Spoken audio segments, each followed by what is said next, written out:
حضور جسے چاہیں بغیر عمل کے جنت دے دیں.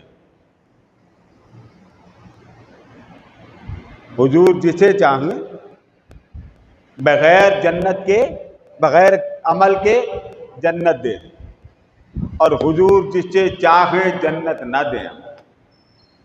آپ کہیں گے بات بنتی نہیں.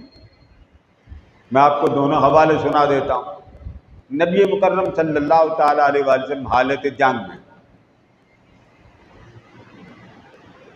آپ جا رہے ہیں، ایک شخص سواری پہ آ رہا، اس نے دیکھا کہ یہ چمکتے دمکتے چہرے والا. پوچھا کون ہے؟ لوگوں نے کہا یہی ہمارے سردار ہیں. اس نے سواری پہ پوچھا.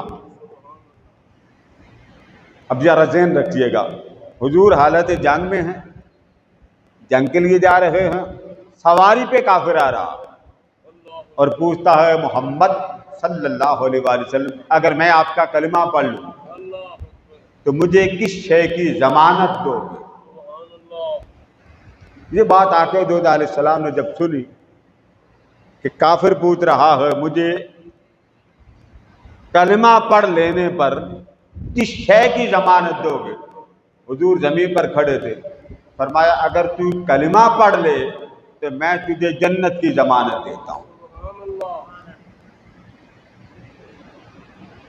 نماز، روزہ، زکوٰۃ، حج کچھ بھی نہیں اس نے پڑھا. سوال اس نے کیا کہ میں اگر کلمہ پڑھ لوں مجھے ضمانت کس شے کی دیں گے؟ اس بات سے پتہ چلا اس زمانے کے کافر بھی مانتے تھے اگر مصطفیٰ جنت کی ضمانت دینا چاہیں تو دے سکتے ہیں. اگر حضور جنت کی ضمانت دینا چاہیں تو دے سکتے ہیں. یعنی روئے زمین میں جو جنت کی ضمانت دینا چاہے وہ محمد مصطفیٰ صلی اللہ علیہ وسلم. اس نے کہا اچھا آپ مجھے کلمہ پڑھا دیں. آقا نے اسے کلمہ پڑھا دیا ہے سواری پہ. اس نے سوچا میں نے کلمہ اس نبی کا پڑھ لیا، چلو نیچے اتروں حضور کی قدم بوسی کروں. نیچے اترنے لگا، الٹا گرا اور گر کے اس کی وفات ہو.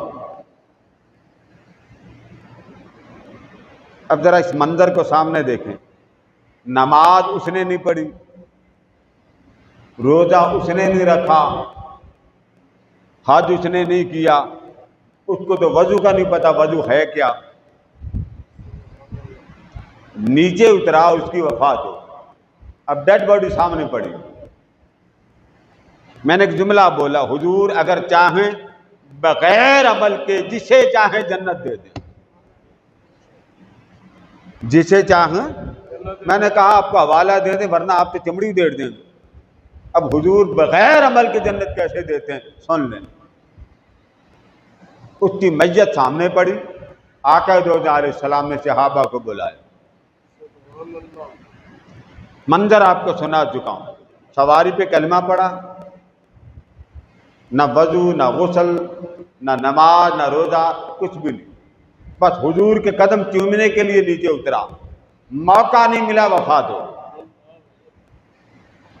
اب اس کی میت سامنے پڑی. آقا دو علیہ السلام نے فرمایا صحابہ کو بلا کے فرمایا اگر تم دنیا میں اس زندگی میں کسی جنتی کا چہرہ دیکھنا چاہتے ہو اسے دیکھ لو. عمل ایک بھی نہیں اور درجہ ولیوں سے زیادہ پا گیا. تو جملہ آپ کو سمجھ آ گئی نا. حضور اگر چاہیں تو بغیر عمل کے جسے چاہیں جنت دے دیں.